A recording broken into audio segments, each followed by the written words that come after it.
If you're clicking on this video, you may just be curious or very thorough, but this video is really for you if you have watched the material on priorities, listened to and saw the analogy of the rocks, pebbles, and sand in a jar, and had a negative reaction. You didn't like it, and that's okay, because I've coached and taught many people who would agree with you. You might not like my light pink shirt, so I switched here, just for you, to blue.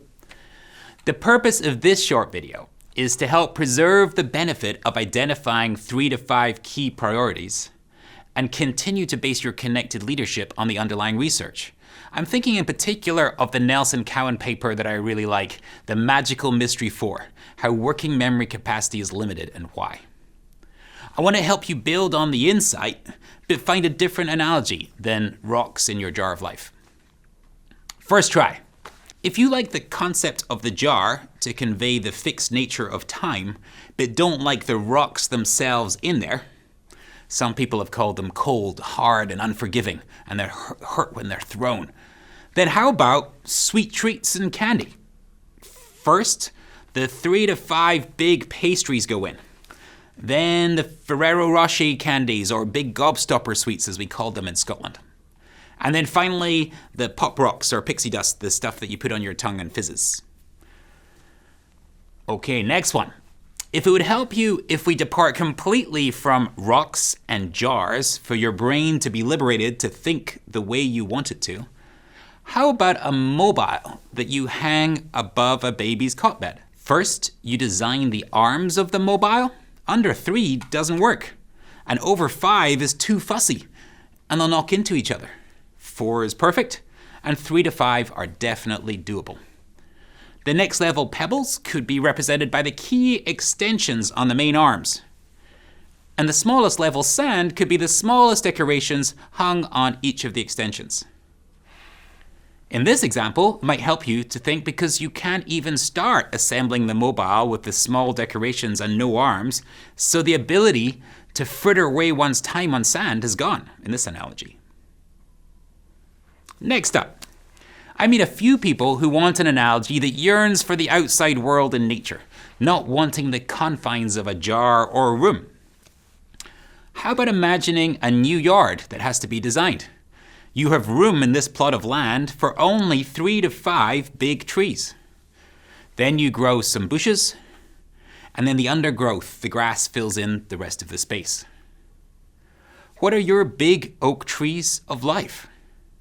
So this analogy is a nice one because the elements of each rock could translate in a lovely way to the big boughs, the limbs of each tree as they split from the trunk.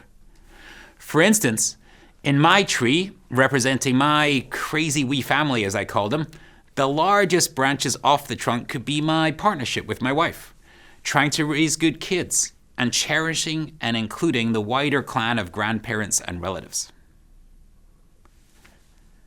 The last one I have for you is a mix of where person meets nature, packing a small boat to travel down a river.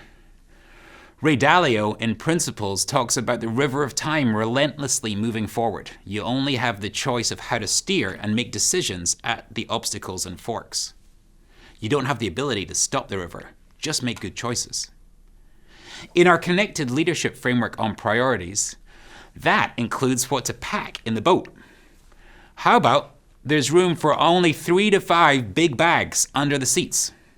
Then you have room for hand luggage, then still space for some small fun items and snacks that are not packed and are loose. Packing the boat well, you ensure the biggest bags are in position first, then the hand luggage, then the small items. I like this analogy too, as it emphasizes the need to pack well for our journey through life, and that different items might be useful or higher priority at different stages in life, while many will be enduring wherever you find yourself on the river.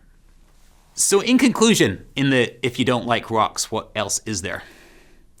I like the rocks analogy that Stephen Covey popularized in the 50s, so I've obviously used it through the main modules of the course.